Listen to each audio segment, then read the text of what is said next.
Assalamualaikum warahmatullahi wabarakatuh. Waalaikumsalam warahmatullahi wabarakatuh. Sebelumnya terima kasih udah bersedia menjadi narasumber kami hari ini. Ya, sama-sama. Boleh kami memperkenalkan diri terlebih dahulu ya Bu. Perkenalkan, nama saya Elvina Maulija bersama rekan-rekan saya Rashid dan Senser. Jadi kami hari ini ingin bertanya sedikit kepada Ibu mungkin tentang pembelajaran IPA di sekolah dasar ini, khususnya di SDN 023908 Binjai ya Bu. Sebelumnya Ibu boleh perkenalkan diri terlebih dahulu Bu. Perkenalkan, nama saya Lis Eka Mardani. Saya bertugas di sini itu dari tahun 2015. Nah, saya itu juga termasuk salah satu lulusan dari Universitas Negeri Medan tahun 2013. Ya. Kami boleh tahu nggak Bu latar belakang pendidikan Ibu terlebih dahulu? Mungkin saat ini sedang menjalani kuliah lagi atau gimana? Nah, saya setelah lulus dari Unimed ya tahun 2013 PGSD itu saya honor sebentar sekitar setahun. Jadi sambil honor saya juga kuliah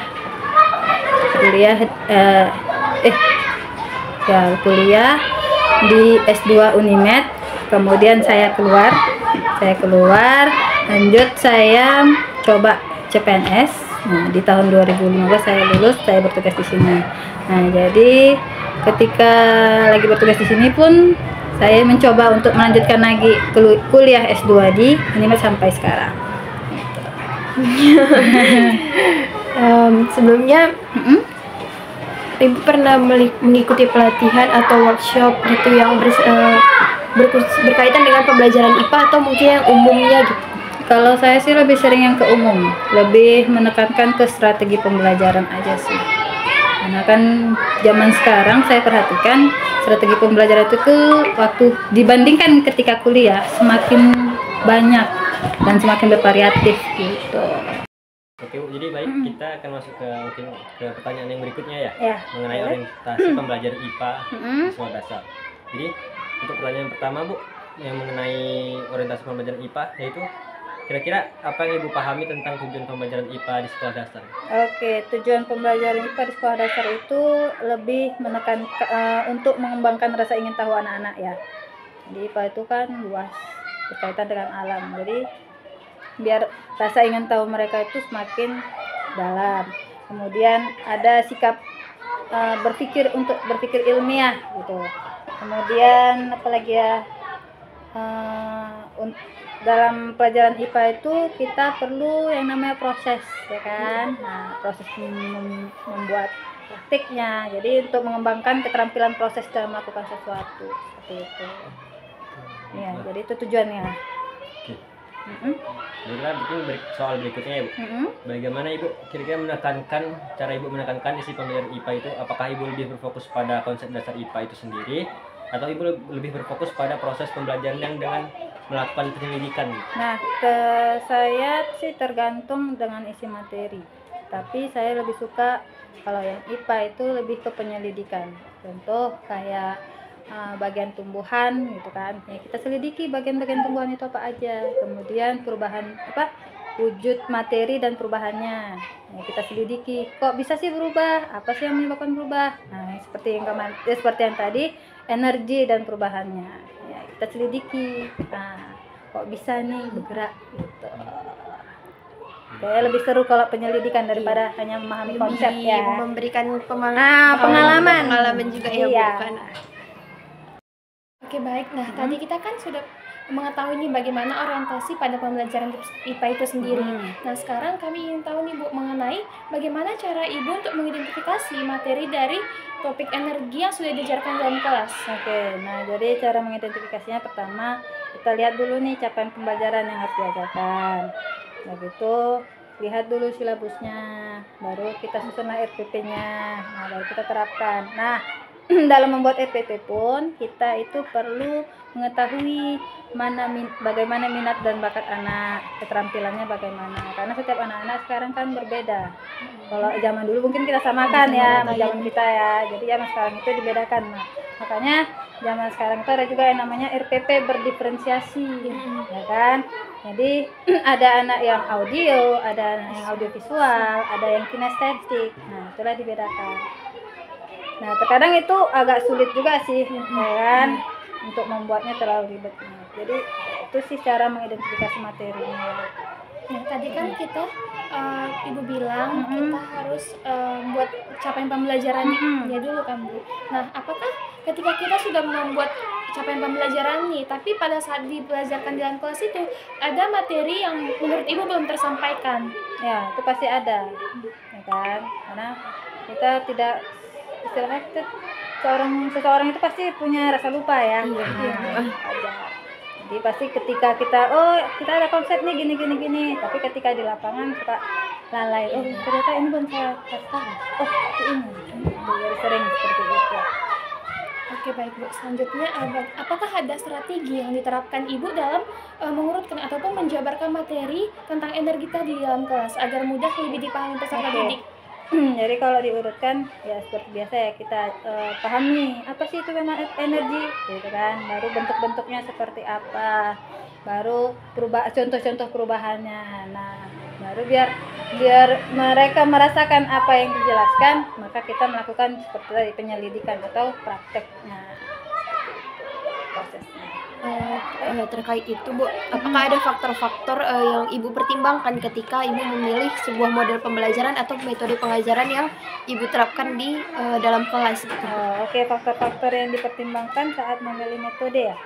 Nah, kalau itu ya, satu faktornya siswanya, kemudian materinya, yang bagaimana yang cocok kita ajarkan dengan materi tersebut. Kan nggak mungkin pelajaran IPA tentang energi kita cuma ngasih metode ceramah aja, pasti membosankan kan. Jadi bagaimana kita memberikan metode sehingga anak-anak itu tertarik dengan materi yang akan kita ajarkan. Terkait itu Bu, kira-kira metode atau model pembelajaran apa yang paling sering Ibu gunakan di dalam kelas untuk pembelajaran IPA Bu? Apakah problem based learning atau project based learning? Kalau IPA saya lebih ke project. Seperti yang dilakukan tadi lah ya Bu. Oke Bu, jadi kan tadi kami juga udah melihat Ibu mengajarkan mengenai materi energi ya. Jadi menurut Ibu kira-kira apa saja sih pengetahuan prasyarat gitu yang diperlukan oleh siswa untuk memahami topik energi tadi gitu? Minimal itu siswa tahu energi itu apa aja sih gitu. Itu harus ada dasarnya dulu kan. Sebenarnya di kelas 3 itu sudah diajarkan, itu mungkin mereka suka lupa, bahkan dijelaskan 5 menit lalu aja udah bisa lupa kan? Nah, gitu. Jadi mungkin mereka sudah sering melihat di lingkungan sekitarnya, jadi tidak ada sih syarat tertentu untuk mempelajari energi, toh sering dialami mereka gitu.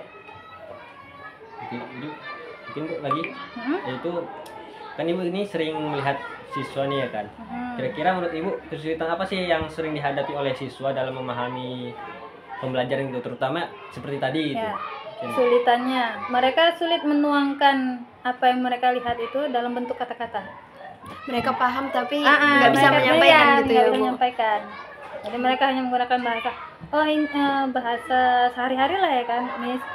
Miss, ini lebih cepat, ini gini-gini. Dia nggak bisa menuangkan dalam bentuk-bentuk kata yang ya kalau bisa dibaca lebih ini atau lebih ini ya, deskriptif lagi. Kemudian apakah Ibu pernah menemukan miskonsepsi tertentu pada siswa terkait topik energi dan energi tersebut? Kalau dikatakan miskonsepsi sering.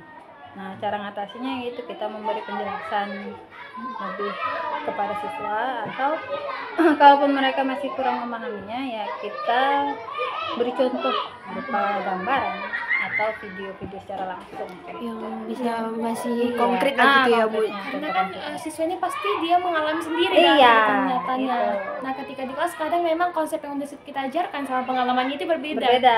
Maka dibutuhkan kayak penguatan. Penguatannya seperti itu. Jadi kan kami juga udah melakukan observasi ya Bu saat Ibu mengajar tentang topik energi ini. Kira-kira di dalam topik energi itu dimensi apa yang paling penting juga untuk dilakukan penilaian gitu? Oke. Pertama itu perlu ya dimensi beriman dan bertakwa kepada Tuhan, bahwa energi itu kan berasalnya dari Tuhan, ya kan. Jadi akhlak kepada alam. Kemudian dimensi gotong royong.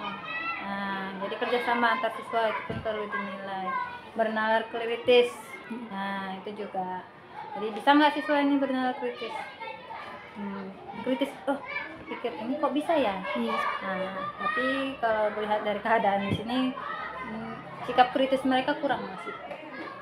Karena mereka masih ada sikap acuh tak acuh terhadap sesuatu gitu.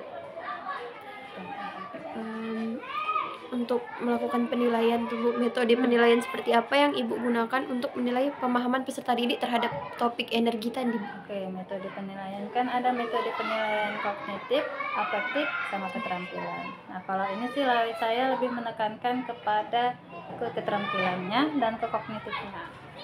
Ini sampai mana pengetahuan mereka tentang energi dan keterampilan mereka dalam melaksanakan percobaan atau pembelajaran seperti ini. Oke, berarti sudah selesai wawancara kami hari ini gitu. Jadi kami mengucapkan terima kasih kepada Ibu telah bersedia gitu menjadi narasumber kami. Sama-sama. Lebih kurangnya kami mohon maaf ya Bu. Sama-sama, saya pun mohon Kami maaf. sama-sama mau belajar dari Ibu, juga mungkin pengalaman Ibu udah lebih banyak dari kami kan Bu gitu. Kita sama-sama belajar. Iya.